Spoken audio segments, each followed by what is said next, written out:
이 시간 앞뒤 좌우에 계신 분들과 인사하는 시간 갖도록 하겠습니다. 만나 뵙게 되어 영광입니다 라고 인사 한번 해볼까요? 네, 다시 한번 인사하겠습니다. 하나님이 당신을 사랑하십니다. 네, 우리가 살아가는 이 인생, 이 사람의 인생이란 것이 참 재밌습니다.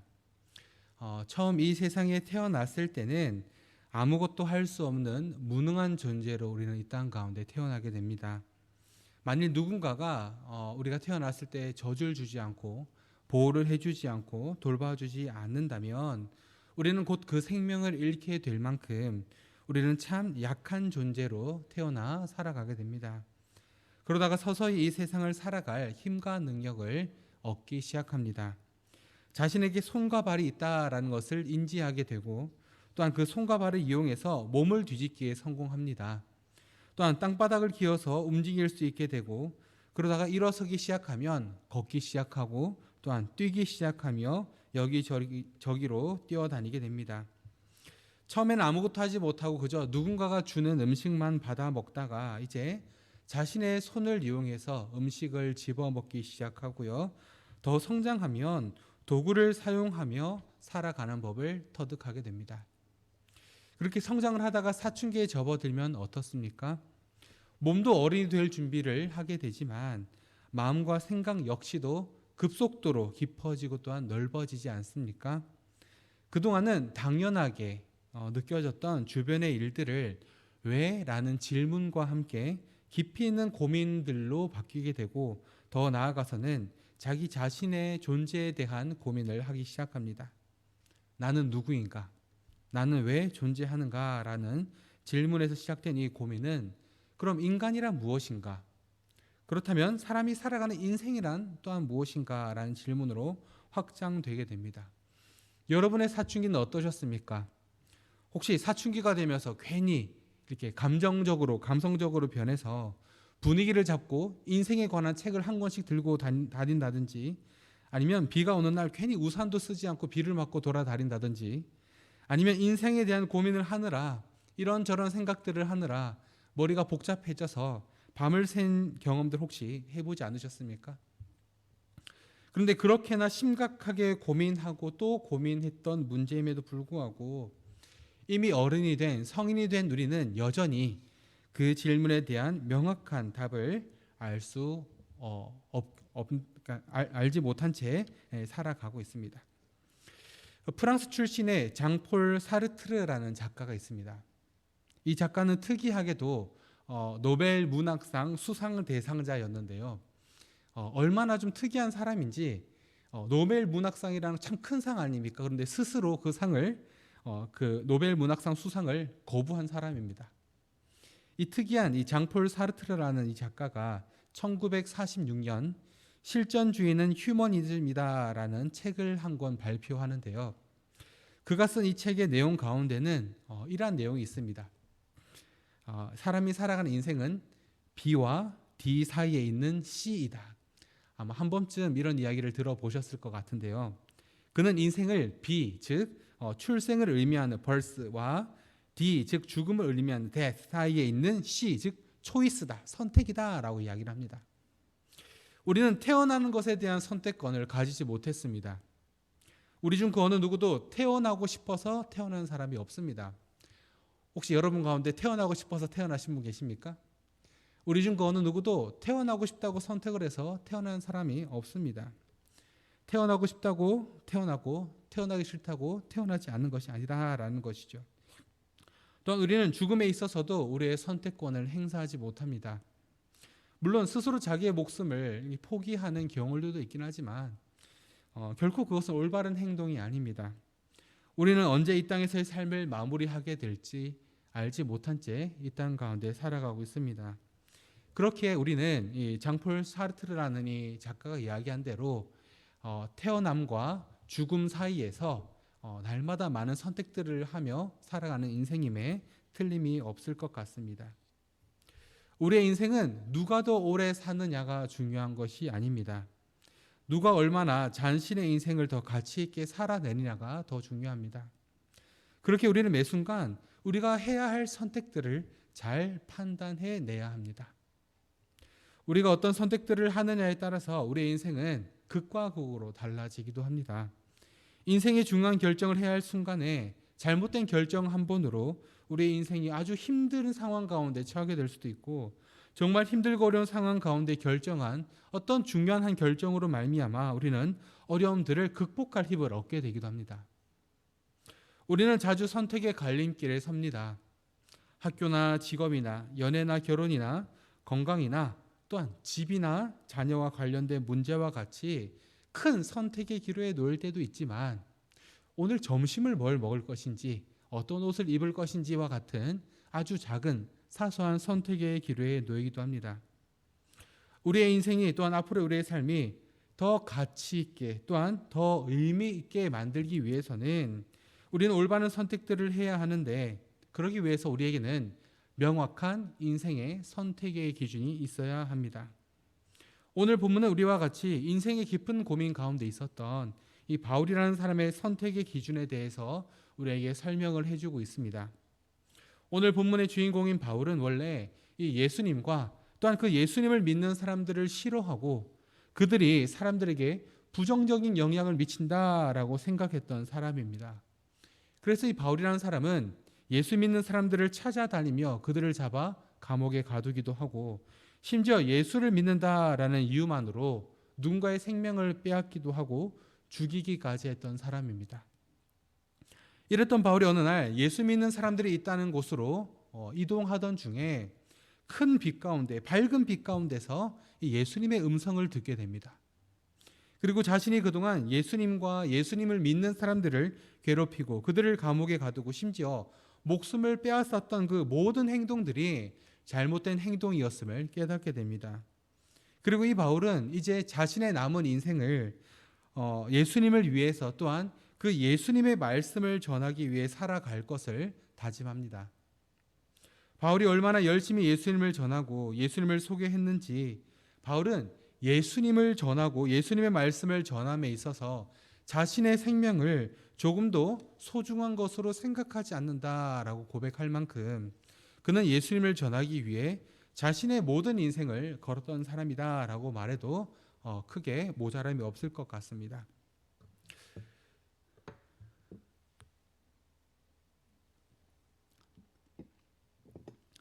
하나님께서는 하나님께 죄를 지어 하나님과 멀어져 버린 우리를 불쌍히 여기시고 사랑해 주셨습니다. 그리고 하나님과 멀어져 버린 우리의 그 죄를 해결해 주시기 위해서 자신의 독생자이신 예수 그리스도를 이 땅 가운데 보내주셨고, 죄를 지은 것은 우리임에도 불구하고 그 죄를 예수님께 대신 담당하도록 그에게 지우심으로 우리를 위해 대신 고난을 당하시고 또한 십자가에 달려 죽으심으로 우리의 모든 죄가 그 예수 그리스도를 통해서 하나님께서 우리에게 주신 사랑이 성취되었다라고 믿는 우리 모두에게, 또한 그 하나님께서 예수님을 통해 우리의 모든 죄를 해결하셨다라고 믿는 우리 모두에게 하나님은 영원한 생명과 또한 더 이상 죄로부터 괴롭힘을 당하지 않을 영원한 거룩함을 허락해 주셨습니다. 바울은 이러한 것들을 믿고 살아갔던 사람입니다. 또한 바울은 자신이 믿는 바를 전했던 사람이기도 합니다. 이러한 바울은 오늘 성경 본문에서 자신의 인생의 목표가 예수 그리스도를 전하고 드러내며 예수님만을 높이는 것이다 라고 우리에게 이야기하고 있습니다. 그러면서 바울은 자신이 사는 것은 자신의 어떤 힘과 능력으로 사는 것이 아니라 예수 그리스도로 사는 것이니 자신이 죽더라도 그것은 역시나 유익한 일이다 라고 고백하고 있습니다. 바울은 왜 이렇게 말하는 것일까요? 우리가 살아가면서 가지게 되는 많은 인생의 목표와 이루고 싶은 것들이 분명히 있을 터인데 왜 바울은 자신의 삶을 예수님만을 사용하겠다라고 말하고 있는 것일까요? 이 세상을 살아가는 대부분의 사람들은 자신의 인생을 자신을 위해 사용하기를 원합니다. 자신의 이름이 다른 사람들에게 알려지고 또한 자신이 다른 사람들로부터 유명해지기를 원하고 자신의 사회적 지위가 높아지기를 원하며 내 신분이, 나의 존재가 더 가치 있는 것으로 평가되어서 다른 사람들보다 더 낫다라고 평가되는 삶을 살아가기를 원합니다. 그리고 내가 다른 사람들보다 더 높아질 수만 있다면, 내가 다른 사람들보다 더 많은 것들을 누리고 살아갈 수만 있다면, 그러한 방법들이 있다면 망설이지 않고 그 방법들을 선택하며 그렇게 살아간다라는 것이죠. 하지만 바울은 자신의 인생의 선택의 기로에서 자신이 높아지고 자신이 더 많은 것들을 누리며 다른 많은 것들을 가지고 살아가는 것 대신 예수님을 높이고 예수님을 더욱 가치 있게 만드는 삶을 살기로 선택을 합니다. 이러한 바울의 선택은 오늘 본문 20절을 통해서 우리에게 명확하게 보여지고 있는데요. 오늘 본문 20절을 같이 한번 읽어보겠습니다. 나의 간절한 기대와 희망은 내가 어떤 일에서도 부끄러움을 당하지 않고 전과 같이 지금도 큰 용기를 가지고 살든지 죽든지 언제나 그리스도를 높이는 것입니다 라고 말합니다. 바울은 자신의 간절한 기대와 희망은 내가 더 많은 것들을 가지고 내가 더 높은 사회적 지위를 가져서 더 큰 영향력을 행사하며 많은 사람들에게 내가 누구인지를 드러내며 내가 가진 것들을 마음껏 사용하며 즐기며 살아가는 것입니다 라고 말하지 않고, 바울은 스스로의 간절한 기대와 희망은 예수 그리스도를 믿는 것이며 또한 자신이 믿는 예수 그리스도를 밝히 드러내며 높이는 것이다 라고 고백을 하고 있습니다. 이 땅에 살아가는 많은 사람들은 자신의 삶이 어떻게 하면 더욱더 행복하게 느껴질지, 어떻게 해야 더 자신이 원하는 방향으로 이 삶이 흘러가게 할 수 있을지 많은 고민들을 하며 관심을 가지고 살아가고 있습니다. 그래서 자신의 삶이 오래도록 지속될 수 있기를, 또한 살아가는 동안 큰 어려움 없이 살기를 원하며 어떻게 하면 오래 살 수 있을지, 어떻게 하면 더 건강하고 풍요롭게 살 수 있을지에 대한 이 모든 관심을 집중하며 살아간다라는 것입니다. 제가 예전에 알고 지냈던 어떤 분이 계셨습니다.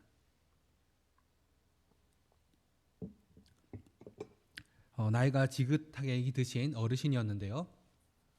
이분은 항상 저를 만나기만 하면 어떤 이야기를 하시냐면, 목사님, 내가 죽어야지, 내가 빨리 죽어야지, 뭐 이런 이야기를 하십니다. 나이 들어서 이제 어디 뭐 마음대로 다니지도 못하고 일하기도 힘들고 내가 죽어야지 자녀들이 편하지, 내가 죽어야지, 빨리 죽어야지, 뭐 이런 이야기를 하십니다. 매번 그분을 만날 때마다 거의 매번 저한테 얘기하십니다. 목사님, 제가 못 죽어서 이렇게 살아요. 빨리 죽어야지 이런 이야기를 하십니다. 어느 날 그분 댁에 그분이 잘 지내시는지 보러 한번 들린 적이 있었습니다. 마침 이제 식사 때쯤이 되어서 그분이 온 김에 식사하고 가라고 이제 밥을 차려주시겠다라고 말씀을 하셔서 그분이 지내시는 방에 앉게 되었는데, 방 한 구석에 있는 소쿠리를 보고 깜짝 놀랐습니다. 종합 비타민, 아연, 마그네슘, 철분, 홍삼, 칼슘, 오메가3 등등등등, 별의별 영양제들이 다 모여 있는 것이죠. 말로는 얼른 떠나야지, 얼른 내가 빨리 죽어야지 이러시지만 막상 자신의 삶을 살아감에 있어서 더 건강하기를, 좀 더 오랜 시간 이 땅에서 머물며 자신에게 주어진 이 삶을 누리며 살아가기를 원하셨다라는 것이죠. 작년인 2023년에 진행된 어떤 시장 조사가 하나 있습니다. 사람들이 로또를 얼마나 샀는지, 여러분 혹시 로또 사십니까? 로또를 얼마나 샀는지, 또한 누가 로또를 샀는지에 대한 이 시장 조사를 한 기록이 있었는데요. 이 재미있는 사실은 소득 하위 20%의 사람들이 로또를 구매하며 사용한 비용이 약 1년 전, 즉 2022년보다 30% 가까이 증가했다라는 것입니다. 물론 당첨이 되면 큰 금액을 한꺼번에 받게 되기는 합니다. 하지만 당첨이 되지 않으면 어떻게 되죠? 자신이 로또를 위해 구매한 돈 어떻게 되는 겁니까? 그냥 공중에 사라지는 돈들입니다. 그럼에도 불구하고 많은 사람들이 이 로또 1억 천금의 이 기대를 가지고 많은 비용을 사용하고 있다라는 것은, 특히나 그 대상이 소득 하위 20%였다라는 사실은 지금 재정적으로 살아가기가 너무나도 힘들다라고 말하긴 하지만, 막상 로또에 당첨이 될 것이라는 기대를 가지고 로또를 삼으로써 내가 원하는 삶을 살고 싶다라는 것이 아니겠습니까? 근데 오늘 성경에 등장하는 바울은 이러한 대부분의 사람들과는 달랐다라는 것입니다. 그는 인생의 유일한 목적, 존재 이유를 바로 예수 그리스도로 설명하고 있습니다. 바울에게 있어서 예수님이 없다라는 것은 무의미했다라고 이해해도 무방합니다. 우리가 살아가는 이 세상은 교회를 다니는 사람들을, 또한 예수를 믿는다라고 말하는 사람들을 향해서 예수쟁이다라고 부릅니다. 저도 자주 듣는 얘기인데요. 예수쟁이다라고 이야기를 합니다. 사실 대부분의 경우에는 안 좋은 의미로 참 많이 쓰이기는 합니다만, 또 한편으로 생각을 해보면 이 예수쟁이라는 말처럼 예수 믿는 사람들을 잘 표현하는 말도 없는 것 같습니다.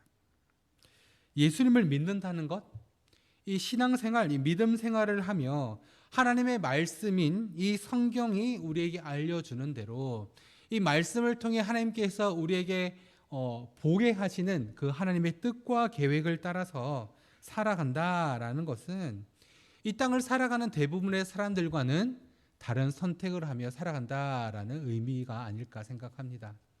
또한 그 선택이 예수다라는 점에서 예수 믿는 사람들이 예수쟁이다라는 사실은 틀림이 없습니다.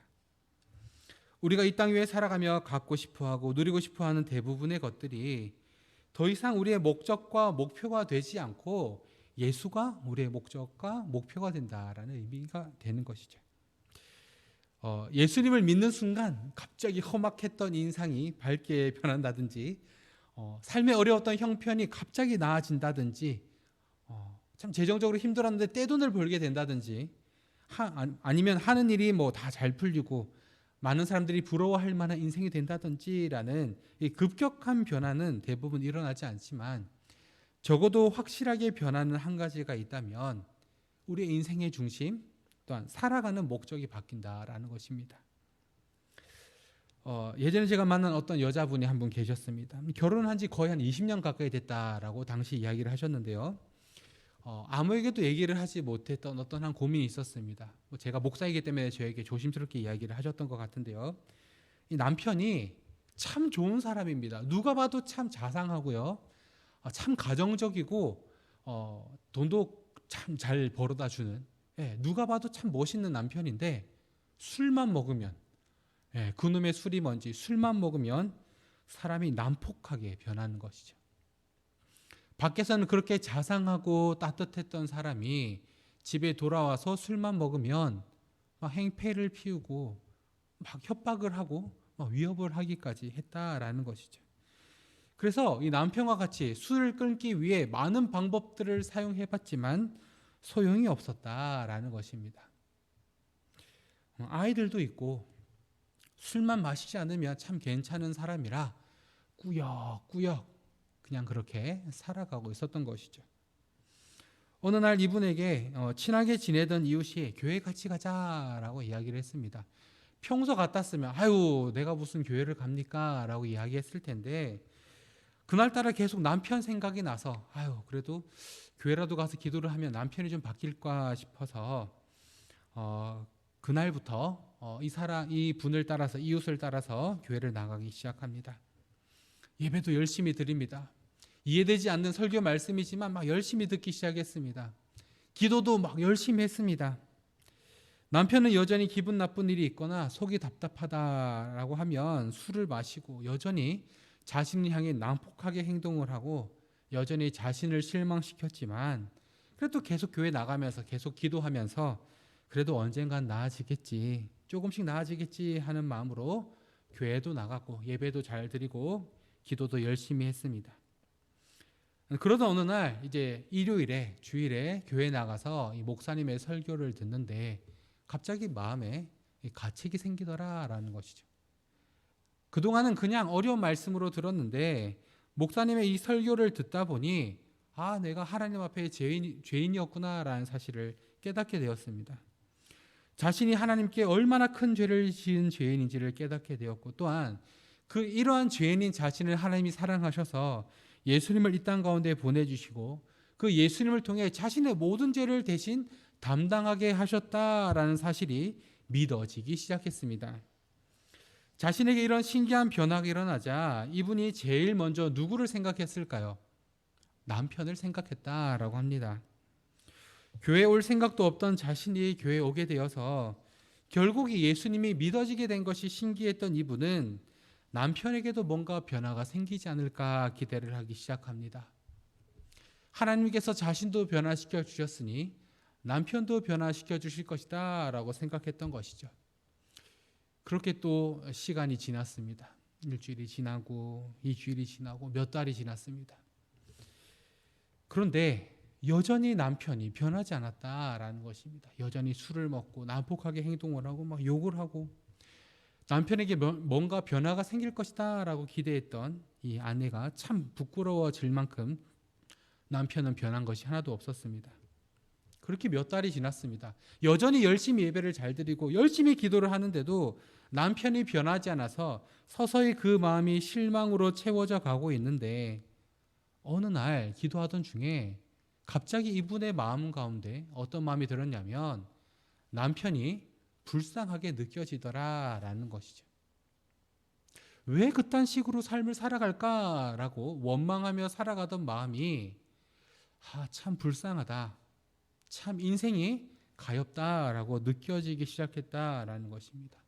자신은 이제 예수님이 믿어져서 그 예수님을 믿고 구원받은 성도로 이제 천국 가게 되었는데 예수 믿지 않는 그 사람은 맨날 술만 먹고 난폭하게 행동하다가 결국 이 땅에서의 삶이 끝나면 지옥 가게 된다라는 생각에 남편을 위해서 남편이 변화되는 것이 아니라 그 남편의 영혼을 위해 기도하기 시작했다라고 합니다.